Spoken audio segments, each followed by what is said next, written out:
उत्तर प्रदेश की झांसी में साइबर अपराध का एक ऐसा संगठित नेटवर्क सामने आया है जिसने पुलिस और जांच एजेंसियों को भी हैरान कर दिया।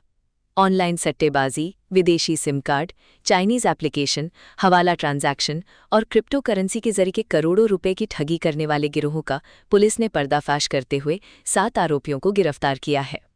पुलिस के मुताबिक ये नेटवर्क सिर्फ झांसी या उत्तर प्रदेश तक सीमित नहीं था, बल्कि इसके तार देश के कई राज्यों और विदेशी नेटवर्क से जुड़े हुए मिले हैं। झांसी पुलिस लाइन में आयोजित प्रेस वार्ता के दौरान एसएसपी ने पूरे मामले का खुलासा करते हुए बताया कि गिरफ्तार आरोपी लंबे समय से साइबर ठगी और ऑनलाइन सट्टे के कारोबार में सक्रिय थे। गिरोह अत्याधुनिक तकनीक और विदेशी माध्यमों का इस्तेमाल कर लोगों को जाल में फंसाता था। पुलिस ने आरोपियों के कब्जे से कई मोबाइल फोन, लैपटॉप, बैंक दस्तावेज, 114 बैंक खातों की पासबुक, एटीएम कार्ड और करोड़ों रुपए के लेनदेन से जुड़े रिकॉर्ड बरामद किए हैं। जांच में सामने आया कि आरोपी चाइनीज वेबसाइटों और संदिग्ध मोबाइल ऐप से जरिए ऑनलाइन गेमिंग और सट्टेबाजी का नेटवर्क चला रहे थे। इन प्लेटफॉर्म्स पर लोगों को मोटे मुनाफे का लालच देकर पैसा निवेश कराया जाता था। शुरुआत में कुछ लोगों को फायदा दिखाकर भरोसा जीता जाता और बाद में बड़ी रकम ठग ली जाती थी। कई मामलों में लोगों के बैंक खातों से सीधे रकम ट्रांसफर कराई गई। सबसे चौंकाने वाली बात ये रही कि गिरोह भारतीय मोबाइल नंबरों की जगह इंडोनेशिया के सिम कार्ड का इस्तेमाल कर रहा था।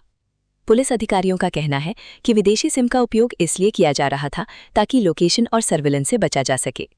इसके अलावा इंटरनेट कॉलिंग और इनक्रिप्टेड ऐप्स के जरिए आरोपी एक दूसरे से संपर्क में रहते थे, जिससे उनकी गतिविधियों का पता लगाना बेहद मुश्किल हो रहा था। पुलिस जांच में ये भी सामने आया कि साइबर ठगी से हासिल रकम को सीधे बैंक खातों में नहीं रखा जाता था। आरोपी सबसे पहले रकम को अलग अलग खातों में ट्रांसफर करते थे। इसके बाद हवाला नेटवर्क और क्रिप्टो करेंसी के जरिए पैसे को छिपाया जाता था। गिरोह यूएसडीटी यानी टेदर नाम की क्रिप्टो करेंसी में रकम को कन्वर्ट करता था। बाद में इस रकम को चाइनीज करेंसी युआन और अमेरिकी डॉलर में बदला जाता था। पुलिस का मानना है कि ये पूरा नेटवर्क अंतर्राष्ट्रीय साइबर अपराधियों से जुड़ा हो सकता है। एसएसपी ने बताया कि गिरफ्तार आरोपियों से पूछताछ में कई अहम जानकारियां मिली हैं। शुरुआती जांच में सामने आया है कि गिरोह देश भर के लोगों को निशाना बनाता था। साइबर ठगी की रकम अलग अलग राज्यों के बैंक खातों में जमा कराई जाती थी। इसके लिए फर्जी दस्तावेजों पर खाते खुलवाए गए थे। पुलिस को 114 बैंक खातों का रिकॉर्ड मिला है, जिनमें करोड़ों रुपए का ट्रांजैक्शन हुआ है। गिरफ्तार आरोपियों में कुछ ऐसे लोग भी शामिल हैं जो तकनीकी जानकारी रखने वाले हैं और ऑनलाइन नेटवर्क ऑपरेट करने में माहिर बताए जा रहे हैं। पुलिस अब ये पता लगाने में जुटी है कि इस नेटवर्क में और कितने लोग शामिल हैं तथा किन किन राज्यों में इसका जाल फैला हुआ है। मामले का मास्टरमाइंड इंदौर निवासी ध्रुव बताया जा रहा है, जो फिलहाल फरार है। पुलिस उसकी तलाश में लगातार दबिश दे रही है। अधिकारियों का कहना है कि ध्रुव ही पूरे नेटवर्क का संचालन करता था और विदेशी कनेक्शन उसी के जरिए स्थापित किए गए थे। पुलिस को शक है कि उसके संपर्क कुछ विदेशी साइबर अपराधियों और हवाला ऑपरेटरों से भी थे। झांसी पुलिस ने मामले की गंभीरता को देखते हुए साइबर सेल, सर्विलेंस टीम और अन्य एजेंसियों को जांच में लगाया है। कई डिजिटल उपकरणों की फॉरेंसिक जांच कराई जा रही है। पुलिस ये भी पता लगाने का प्रयास कर रही है कि ठगी की कुल रकम कितनी है और कितने लोग इस नेटवर्क का शिकार बने हैं। इस कार्रवाई के बाद पुलिस अधिकारियों ने लोगों से अपील की है कि वे किसी भी अनजान लिंक, ऑनलाइन सट्टेबाजी ऐप या जल्दी पैसा कमाने के लालच देने वाले प्लेटफॉर्म से सावधान रहें। किसी भी संदिग्ध ट्रांजैक्शन या साइबर फ्रॉड की सूचना तुरंत साइबर हेल्पलाइन या स्थानीय पुलिस को दें। झांसी में सामने आया ये मामला इस बात का बड़ा उदाहरण है कि साइबर अपराधी अब अंतर्राष्ट्रीय तकनीक और डिजिटल नेटवर्क का इस्तेमाल कर नए नए तरीके से लोगों को निशाना बना रहे हैं। हालांकि पुलिस की इस बड़ी कार्रवाई से साफ है कि ऐसे अपराधियों पर शिकंजा कसने के लिए एजेंसियां लगातार सक्रिय हैं। देखिए, आज थाना प्रेमनगर जनपद झांसी के इसमें बहुत ही अच्छा एक सफलता, साइबर फ्रॉड के संबंधित सफलता प्राप्त हुई है। इसके संबंधित आप सभी को अवगत कराना है कि करीब 7 अभियुक्त जो शातिर साइबर फ्रॉड अभियुक्त है, रकीब अहमद पुत्र शरीफ अहमद, ये प्रेमनगर झांसी के निवासी है। सनी अमराया पुत्र चंद्रमोहन, ये सिपरी बाजार झांसी। सोहेल खान पुत्र अफरोज खान, ये थाना प्रेमनगर झांसी। अनुभव सिंह पुत्र राकेश कुमार, थाना प्रेमनगर झांसी। दानिश खान उर्फ नूर पुत्र इकबाल, थाना प्रेमनगर झांसी। सौरभ विश्वकर्मा पुत्र हरिओम विश्वकर्मा, थाना प्रेमनगर झांसी। देवेश कुमार गौतम पुत्र कमल किशोर, थाना प्रेमनगर झांसी। इन सभी को हमने अरेस्ट किया है। इनके पास से करीब 8 mobile phone, 1 SIM card, 1 chequebook, 4 ATM card हम लोगों ने बरामद कर लिया। इनके बैंक का करीब 19 बैंक का तो अब तक जो चेक किए गए, उसमें से 4,35,64,64,029 रुपए जो है धनराशि हम लोगों ने फ्रीज करा लिया है। इसके अलावा बाइनेंस प्लेटफॉर्म में ये जो यूएसडीटी मतलब डॉलर्स में जो कन्वर्ट करते हैं, करीब 529 यूएसडीटी वो भी फ्रीज कराया गया है, जिसका लगभग मूल्य है 37,20,668 इसके अलावा जो ये चाइनीज वेबसाइट है चेशी TTTPayM.com संबंधित लगभग युआन में भी ये कन्वर्ट करते करीब 2,20,81,308 युआन, जो इसको अगर हमारे भारतीय मूल्य में कन्वर्ट करेंगे तो करीब 38 करोड़ के युआन भी हम लोगों ने फ्रीज कराने के लिए डिटेल्स भेज दिया है। फिलहाल 4 बैंकों के 114 म्यूल अकाउंट्स हमें प्राप्त हुए हैं, उसको और भी चेकिंग किया जा रहा है। अभी तक की 19 अकाउंट में करीब लगभग 4 करोड़ 35 लाख रुपए के जो अमाउंट को हमने फ्रीज करा लिया है।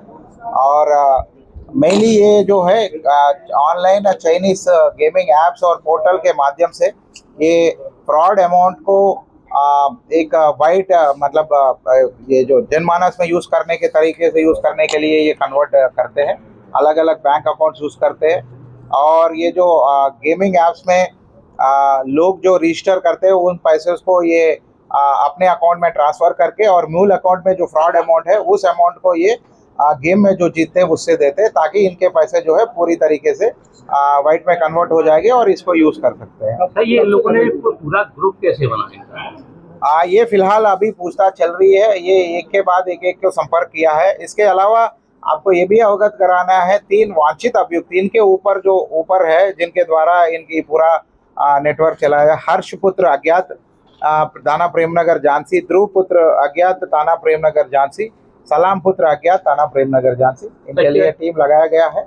और हाँ बताइए, चाइना और जैसे आपने $US की बात की तो इनके वहाँ भी क्या लोग हैं?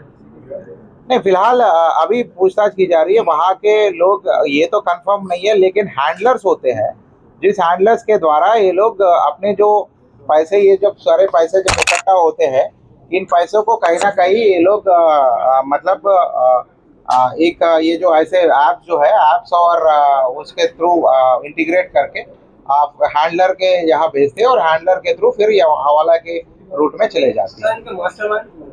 फिलहाल अब तक के जो पकड़े गए हैं इनके मास्टरमाइंड है ध्रुव, जो थाना प्रेम नगर की निवासी बताया जा रहा है, और उनके लिए टीम हमने लगा दिया है। उनको जब पकड़ेंगे तो इनका क्या और भी नेक्स्ट लेवल पे हैंडलर्स है या नेशनल लेवल पे इनका कोई मतलब नेटवर्क है, ये सब भी और कुछ दिनों में जो भी हम लोग कार्रवाई करेंगे आपको होगा। ये कितने समय में इन लोगों ने किया है? फिलहाल इसका ये जो कहना है कि ये पैसे जो है फिलहाल पिछले 25 दिन में ये 4.5 करोड़ रुपए के हैं।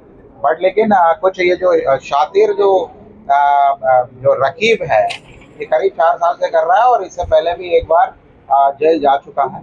तो इसमें और भी विषय जो सामने आएंगे आपका होगा। नहीं, इनकी पूछताछ की जा रही है, लेकिन जिस तरीके से इनकी बातचीत है और कुछ लोग इंग्लिश भी बात कर रहे हैं, डेफिनेटली अच्छा वेल क्वालिफाइड है। एंड आपके माध्यम से ये भी आग्रह करेंगे जो नए उम्र के लड़के हैं जो अच्छा पढ़ाई भी कर रहे हैं, वो उस पढ़ाई को अच्छे और सोसाइटी के उपयोग में यूज करें, ना कि ये ऐसे दुरुपयोग ना करें। सर, ये जो आपने बताया गेमिंग ऐप के थ्रू करते थे, तो पब्लिक के लिए कोई अवेयर करने वाली कोई बात आप देना चाहेंगे? नहीं, पब्लिक को बार बार हम बहुत बार अवेयरनेस क्रिएट कर रहे हैं और लगातार कर रहे हैं, और आपके माध्यम से जरूर मैं बोलूँगा मेनली पेरेंट्स को कि आपके बच्चे कौन कौन से गेम खेल रहे हैं, कैसे खेल रहे हैं, इस पर ध्यान दीजिए और ये एडिक्शन ना हो। गेम्स मतलब कोई भी अनवांटेड साइट्स पे एंटर ना करे और गेम ना खेले।